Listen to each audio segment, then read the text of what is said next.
नमस्कार श्रोते हो. साहित्य पंढरी या कथाकथन चॅनलवर आज तुम्ही ऐकणार आहात डॉक्टर शीतल शिवराज मालुसरे लिखित रायबा या कादंबरीचा पुढचा भाग, अर्थात भाग 6, कोकणावर स्वारी. कार्तलब खानाचा पराभव केल्यानंतर महाराज स्वतः तळ कोकणात आदिलशाही मुलखात उतरण्यास सज्ज झाले. सोबत तान्हाजी मालुसरे, पिलाजी निळकंठराव सरनाईक, त्र्यंबक भास्कर इत्यादी सरदार हजार फौजेसह होते.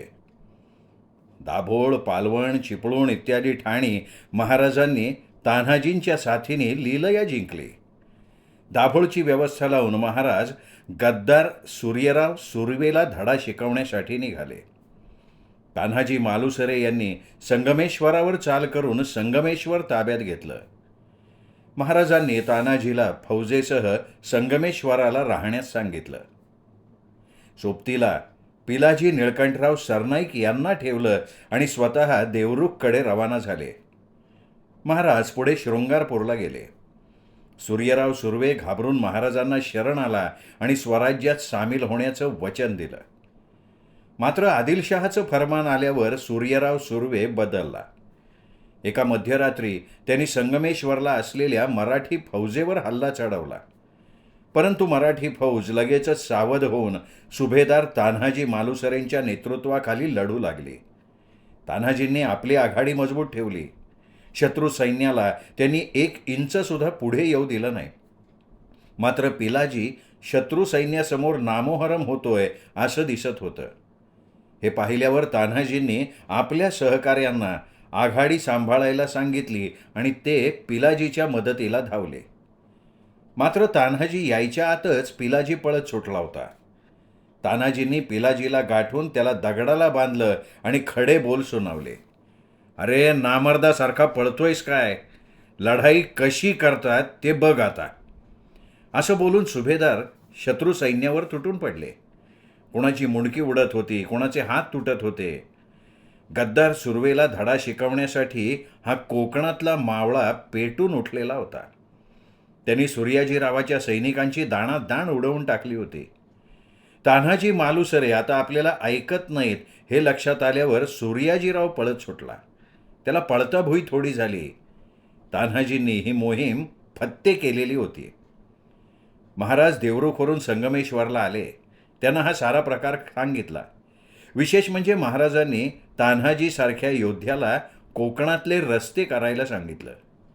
तान्हाजीनं रस्ते बनवण्याचं कामही आनंदाने केलं, कारण तान्हाजी जगत होते ते फक्त स्वराज्यासाठी. तान्हाजीसोबत शृंगारपूरला जाऊन सूर्याजीराव सुर्वेची हजेरी घ्यायची असा मनसुबा ठरवून महाराज शृंगारपूरला रवाना झाले. मात्र तान्हाजीच्या हातून मार खाल्लेला सुर्वे अगोदरच भयाने पळालेला होता. कोकणातला आदिलशहाचा अंमल संपला होता.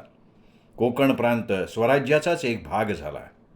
तान्हाजीसारख्या निधड्या छातीच्या मावळ्यामुळेच हे शक्य झालेलं होतं. या मोहिमेदरम्यान महाराजांनी जयवंतराव दळवीच्या पालवणवर हल्ला चढवला. शिवाजी महाराज पालवणवर चालून येत आहेत हे समजल्यावर दळवीने सुर्वेंचा आश्रय घेतला. या मोहिमेत महाराजांनी पालवण ताब्यात घेतलं, त्याची व्यवस्था लावली. या कोकण मोहिमेत सुभेदार महाराजांसोबत होते. ही दुसरी स्वारी महाराजांनी फत्ते केली. शिवाजी महाराजांनी तान्हाजी मालुसरे यांच्यावर कोकणच्या सुभेदाराची जबाबदारी सोपवली. तान्हाजीला कोकणातली खडानखाडा माहिती होती. समुद्रपट्टी, घाट, तळकोकण, खाडी या भागाची खडानखाडा माहिती तान्हाजींना होती.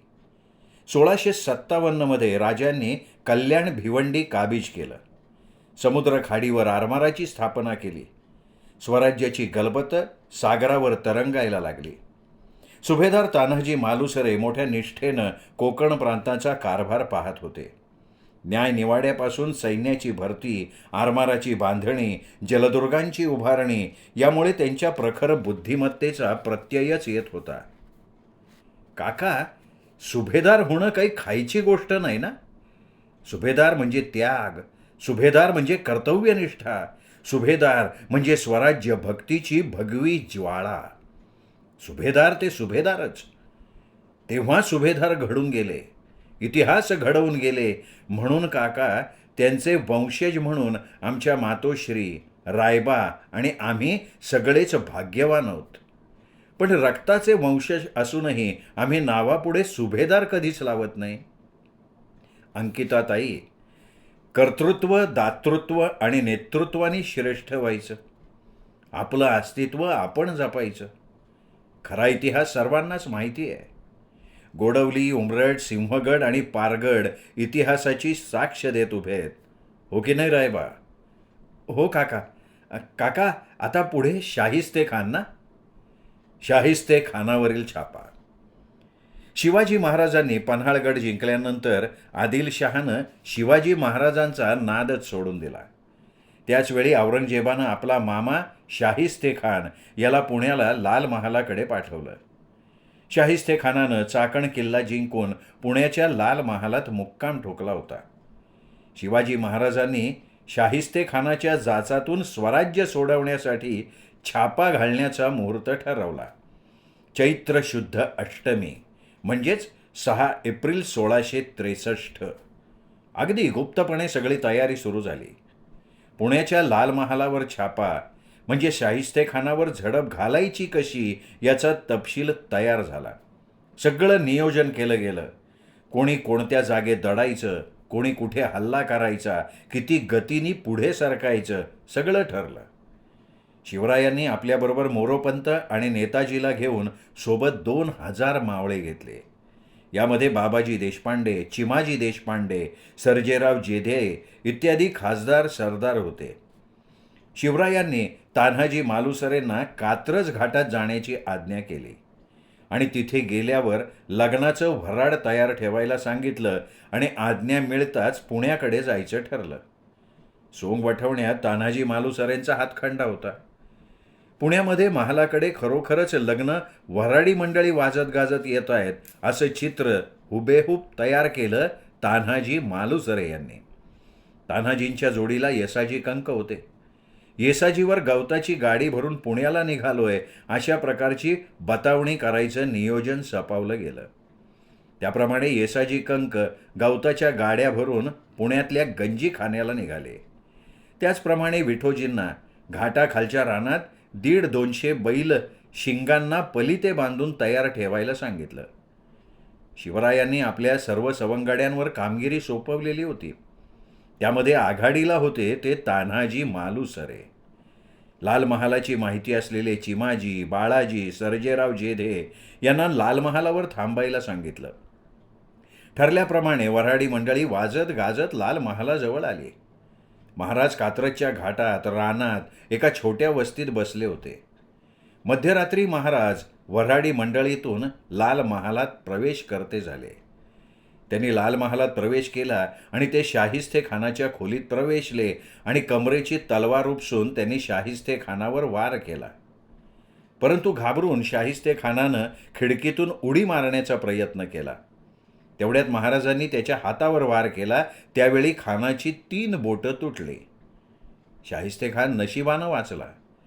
चिमाजी, बाळाजी, सर्जेराव जेधे यांनी खानाच्या सैन्यावर हल्ला केला. यातून शाहिस्ते खान निसटला, पण त्याचा मुलगा मारला गेला. अशा प्रकारे तान्हाजी मालुसरे महाराजांच्या प्रत्येक मोहिमेत अग्रेसर होते. काका, किती असीम भक्ती ना. आम्ही खरंच भाग्यवान आहोत काका. ते आमचे आजोबाच की. बरोबर बोललात दिव्यानीताई. आता पुढे मी तुम्हाला सांगणार आहे सुरतेवर छापा. स्वराज्य आरमाराची निर्मिती करण्यासाठी आणि कोकण किनारपट्टी सांभाळण्यासाठी तसंच जनतेच्या कल्याणासाठी त्यांची कामं करण्यासाठी महाराज नवीन मोहिमेची आखणी करत होते. तान्हाजी मालुसरे, नेताजी आणि येसाजी राजगड चढत होते. तिघांनीही देवीच्या देवळात जाऊन देवीचं दर्शन घेतलं आणि महाराज कोणत्या नवीन मोहिमेची आखणी करतायत याची चर्चा करत ते देवळात बसून राहिले. कोणतीही मोहीम देवीच्या दरबारात आखायची आणि सत्यात उतरवायची याच्या पाठीमागे परमेश्वराची शक्ती असते हे मावळे सुद्धा जाणतात. महाराजांनी सर्व फौजा गोळा करून सुरतेवर छापा टाकण्याची नवी मोहीम आखली. सुरत हे तापी नदीच्या तीरावर आणि समुद्रकिनारी वसलेली बाजारपेठ होती. ही बाजारपेठ हिरे, माणिक, सोने, चांदी इत्यादीसाठी खूप प्रसिद्ध होती. या सुरतेवर इयाद खान याची सत्ता होती. इथलं भौगोलिक महत्त्व ओळखून इंग्रजांनी सुरतेवर कब्जा केला आणि तिथे स्वतःची वखार स्थापन केली. शिवाजी महाराजांनी 8,000 फौजेनिशी सुरतेवर छापा टाकला आणि मिळवलेले हिरे, माणिक, सोने, चांदी इत्यादी धनाचा वापर स्वराज्याचा आरमार उभा करण्यासाठी केला. रायबाजी ऐकतोय ना? स्वराज्यासाठी ही सारी धनदौलत मिळवायची, जनतेला सुखी करायचं, रयतेला जपायचं, लेकीबाळींना सुखरूप ठेवण्यासाठी कायम कर्तव्यनिष्ठ राहायचं.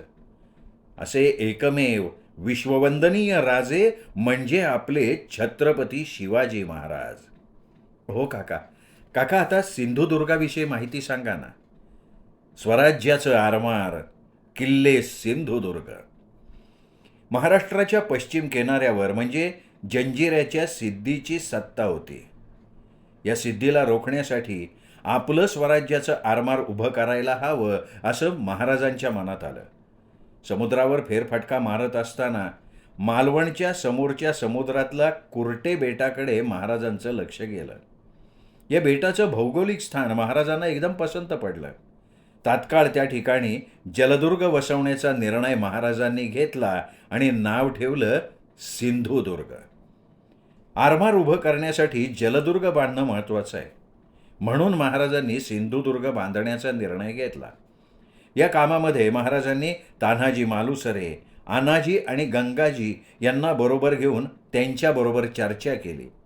या कुर्टे बेटाची संपूर्ण माहिती, त्याच्या सभोवतालचा सगळा परिसर, तिथली भौगोलिक स्थिती याची माहिती मिळवण्यासाठी तान्हाजी मालुसरे यांच्यावर जबाबदारी सोपवली गेली.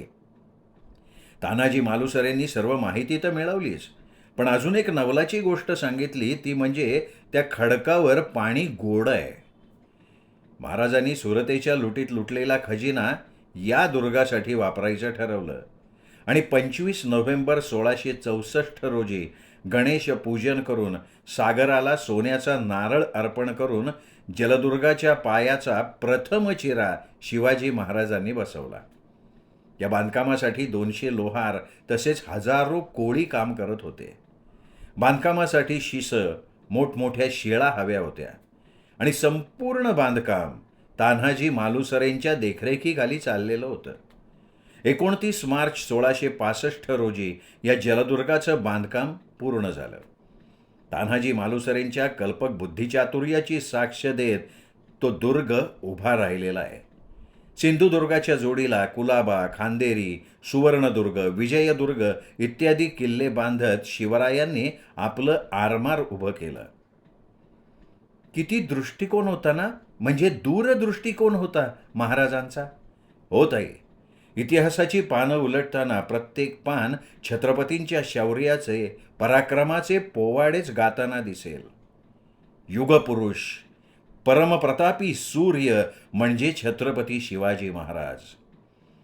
भाऊ, हा इतिहास ऐकताना अंगावर शहारे येतात, इतकी जाज्वल्यता आहे. पुढे सांगताय ना? सांगणारच आहे. पुरंदरचा तह. श्रोते हो, हा होता आजचा भाग डॉक्टर शीतल शिवराज मालुसरे लिखित रायबा या कादंबरीचा. पुढचा भाग उद्या ऐकूयात. पुरंदरचा तह, साहित्य पंढरी या कथाकथन चॅनलवर. नमस्कार.